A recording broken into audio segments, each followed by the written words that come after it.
Hello, dear students. Let us to discuss chapter number 2, that is electrostatic potential and capacitance. So, in this topic, electric potential. So, in previous chapter, we have already discussed about the electric field. So, electric field, how to define this electric field means electric field at a point is the force experienced per unit charge itself is the electric field, and electric potential is we can measure in terms of work done. So, if you want to measure electric potential at a point in an electric field means simply you have to measure the work done in bringing a unit positive charge from infinity to that point. How much work is done per unit charge itself is the electric potential. Okay.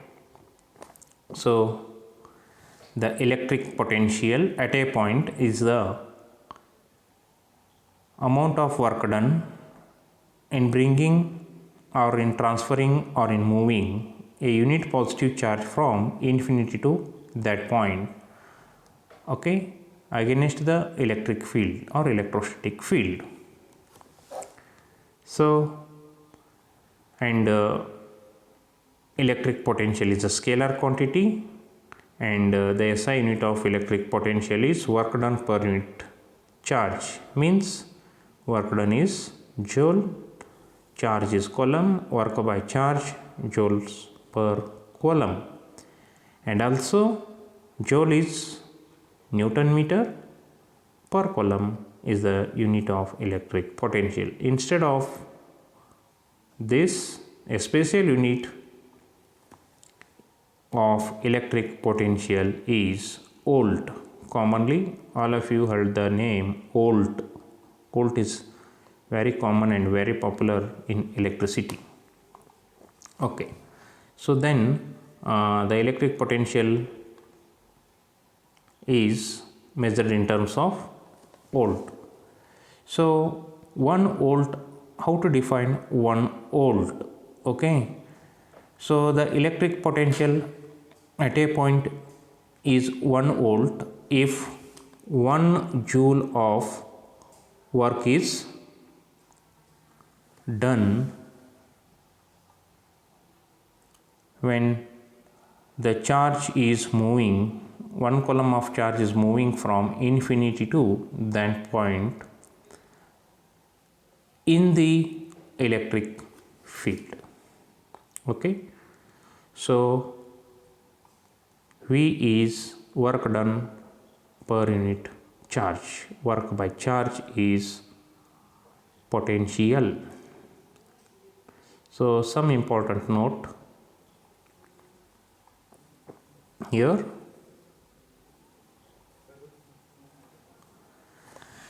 Electric potential is a scalar quantity, and electric potential difference between any 2 points in the electric field is defined as the work done in moving a unit positive charge from one point to other point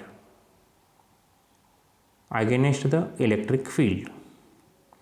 If you want to measure the potential difference means just simply you have to measure the work done in transferring a unit positive charge from one point to another point. Okay. Our potential difference is difference of two potentials. If A and B are the 2 points, so then the potential difference itself is potential at B minus potential at A. Next, the term electric potential and electric potential difference are scalar quantities and both are measured in terms of volt only. So, electric potential at infinity is 0. Next one is electric potential due to positive charge is positive and that due to negative charge is negative. Only we can take electric potential positive and negative, no direction, it is scalar quantity.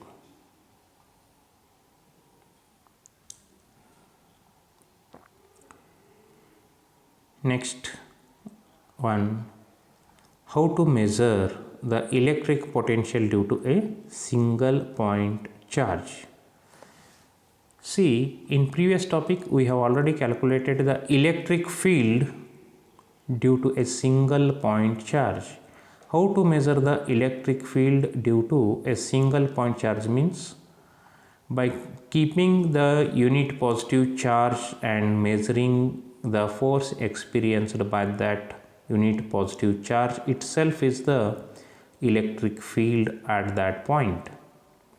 But how to measure the potential, electric potential at a point means, as per the definition we have already known, you have to measure the work done, means you have to transfer that charge from infinity to that point. How much work is done per unit charge itself is the electric potential.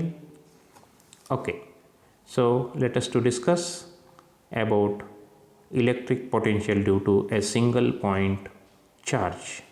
So consider a source charge Q that gives the electric field E.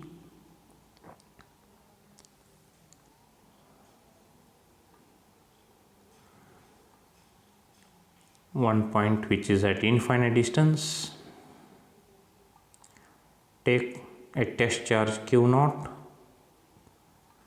The force experienced by the test charge is Q naught times E, which is placed at A, and that point A is at a distance x from the source charge Q.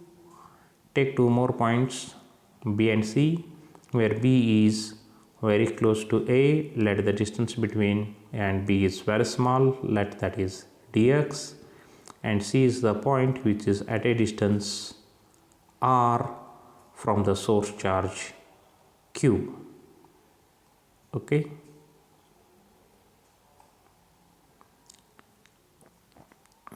So now how to measure the work done from infinity to C.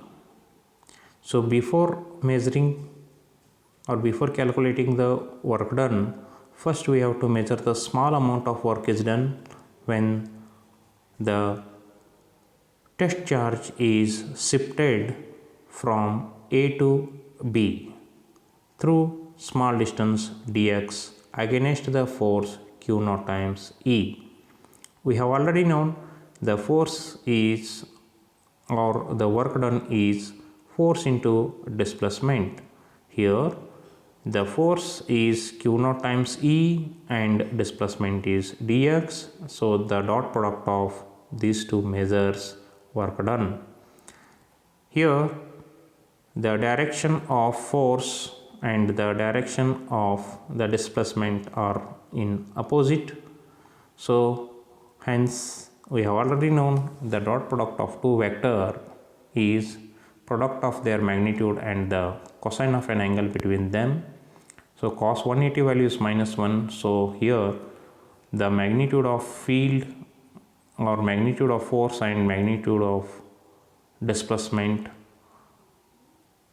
by multiplying these two we will get Q naught, Q by Q naught, Q into Q naught divided by 4 pi epsilon naught x square dx. Minus sign is because of cos 180, or simply force and displacements are in opposite direction. Okay, so now this much of work is done, only the charge is shifted from A to B.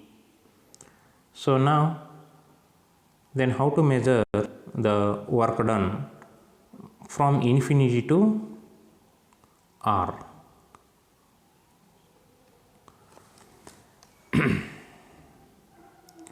So the total work done can be calculated by using integration method, because as the distance changes, even force also changes or field also varies.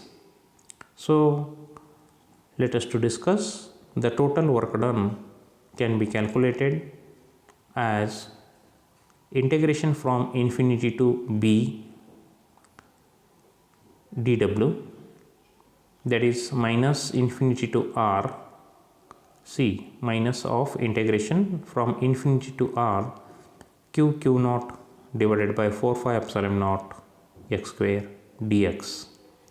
So take constant terms outside the integral, and inside the integral we are getting only 1 by x square, and integration of 1 by x square is 1 upon minus 1 upon x. So now by substituting the limit values, upper and lower limits, so we are getting 1 by r and 1 by infinity, and 1 by infinity is 0. So hence finally we are getting work done as q naught upon 4 pi epsilon naught into r, and work done per unit charge is the potential. So therefore the electric potential V is 1 upon 4 pi epsilon naught q divided by r, or simply q divided by 4 pi epsilon naught into r. So this is the final expression, and this electric potential due to a single point charge. Okay. Now electric potential due to group of point charges, means number of charges. Consider a point P.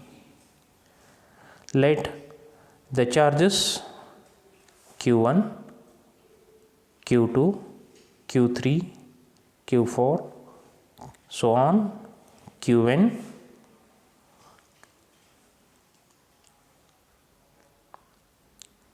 these charges are at a distance r1, r2, r3, so on, rn from the point P. So now the net electric potential at P is simply sum of the potential due to charges.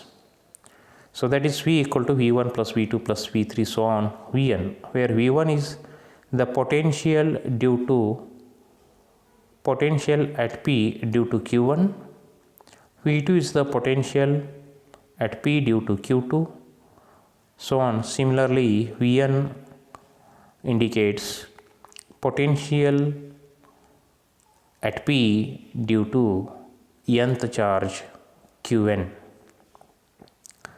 So here V1 is 1 by 4 pi epsilon naught Q1 by R1, V2 is 1 by 4 pi epsilon naught Q2 by R2, V3 is 1 by 4 pi epsilon naught Q3 by R3, so on. So in all 1 upon 4 pi epsilon naught is common. So therefore we can write simply V as 1 upon 4 pi epsilon naught Q bracket Q1 by R1 plus Q2 by R2 plus Q3 by R3, so on, Qn by Rn. So this is the final expression due to number of charges, potential due to number of charges. Some important points. Electric potential at a point due to charge is not affected by the presence of other charges, and electric potential is inversely proportional to distance, whereas the force is inversely proportional to square of the distance, and potential is a scalar whereas force is a vector. Although V is called potential at a point, it is actually equal to potential difference between the points r and infinity, and potential at infinity is 0, so hence the difference itself is potential at r. Okay, so in next class we have to discuss the next terms. Okay, thank you.